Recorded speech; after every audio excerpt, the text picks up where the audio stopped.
दिल्ली सल्तनत। जी हाँ फ्रेंड्स, आज के इस वीडियो में हम दिल्ली सल्तनत का इतिहास देखेंगे। भारत के मध्यकालीन इतिहास का एक महत्वपूर्ण अध्याय है दिल्ली सल्तनत। यह एक मुस्लिम शासन था जिसने लगभग 1206 ईस्वी से 1526 तक उत्तरी भारत पर शासन किया। आइए दिल्ली सल्तनत के अंतर्गत आने वाले वंशों के बारे में बात करें। इससे पहले हम देख लेते हैं दिल्ली सल्तनत की स्थापना कैसे हुई। तो दिल्ली सल्तनत की स्थापना कुतुबुद्दीन ऐबक ने की थी, जो मोहम्मद गोरी का गुलाम था। गोरी की मृत्यु के बाद कुतुबुद्दीन ऐबक ने दिल्ली की गद्दी संभाली। तो कुतुबुद्दीन ऐबक है स्थापना करने वाले दिल्ली सल्तनत की। आइए दिल्ली सल्तनत के अंतर्गत कौन कौन से वंश थे उन पर बात करते हैं। तो सबसे पहला वंश था गुलाम वंश, स्लेव डायनेस्टी। गुलाम वंश का शासनकाल 1206 से 1290 के बीच था। इसके संस्थापक कुतुबुद्दीन ऐबक थे। प्रमुख शासक इसमें कौन कौन थे? तो कुतुबुद्दीन ऐबक, इल्तुतमिश, रजिया सुल्तान और गियासुद्दीन बलबन। ये चार प्रमुख शासक थे गुलाम वंश के।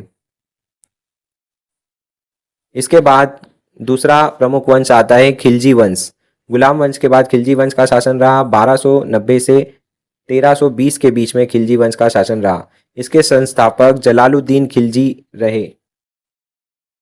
इसके प्रमुख शासकों में अलाउद्दीन खिलजी सबसे प्रसिद्ध शासक रहे।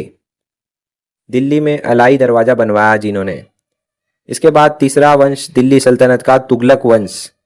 तुगलक वंश का शासनकाल 1320 से 1414 के बीच रहा। तुगलक वंश के संस्थापक गयासुद्दीन तुगलक थे।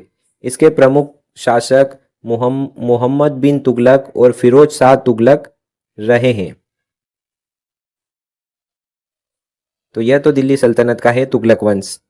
इसके बाद दिल्ली सल्तनत पे चौथा प्रमुख वंश आया सैयद वंश। सैयद वंश का शासनकाल 1414 से 1451 के बीच रहा। सैयद वंश के संस्थापक खिज्र खां थे। सैयद वंश के प्रमुख शासक थे खिज्र खां, दूसरे मुबारक शाह। यह वंश सबसे कमजोर माना जाता है फ्रेंड्स। इसके बाद आता है लोधी वंश, जिसका शासन 1451 से 1526 के बीच में रहा। बहलोल लोधी इसके संस्थापक थे।